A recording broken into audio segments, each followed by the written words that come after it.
Wow বাঘিনীরা, বিশ্বকাপে একই খেলা দেখাইল জ্যোতি বাহিনী। অসাধারণ পারফরম্যান্স, স্কটল্যান্ডকে 16 রানে হারালো টাইগার্সরা। বিশ্বকাপে যাওয়ার আগে টাইগার্স ক্যাপ্টেন নিগার সুলতানা জ্যোতি কথা দিয়েছিলেন এবার বিশ্বকাপে ভালো কিছু করার। তারই নমুনা দেখালেন বিশ্বকাপের উদ্ভাবনী ম্যাচে। দর্শক, শুরু হয়েছে নারী বিশ্বকাপ।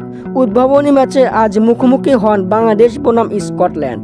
3 অক্টোবর বৃহস্পতিবার বিকেল 4টায় শারজা স্টেডিয়ামে মুখোমুখি হন দুই দল।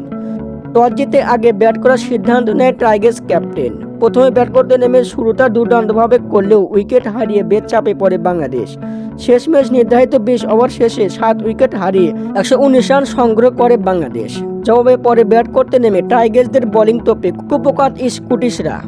রান তুলতেই পারল না স্কটল্যান্ড। শেষমেশ 20 ওভার শেষে 7 উইকেট হারিয়ে 103 রানে থামে তাদের ইনিংস। এদিন টাইগার্সরা ক্যাচ মিস করেছে অনেক, তবুও তাদেরকে 16 রানে হারিয়ে জয় দিয়ে শুরু করলো বিশ্বকাপের মিশন। ম্যাচ শেষে টাইগার্স ক্যাপ্টেন জ্যোতি বললেন, আমাদের ব্যাটিংটা ভালো হয়নি, বোলিং করেছে দুর্দান্ত। আশা করি পরে ম্যাচ থেকে আমরা ব্যাটিংয়ে উন্নতি করব। প্রথম ম্যাচ জয় পেয়ে ভালো লাগছে আমাদের, এবার বিশ্বকাপে ভালো কিছু করব আমরা।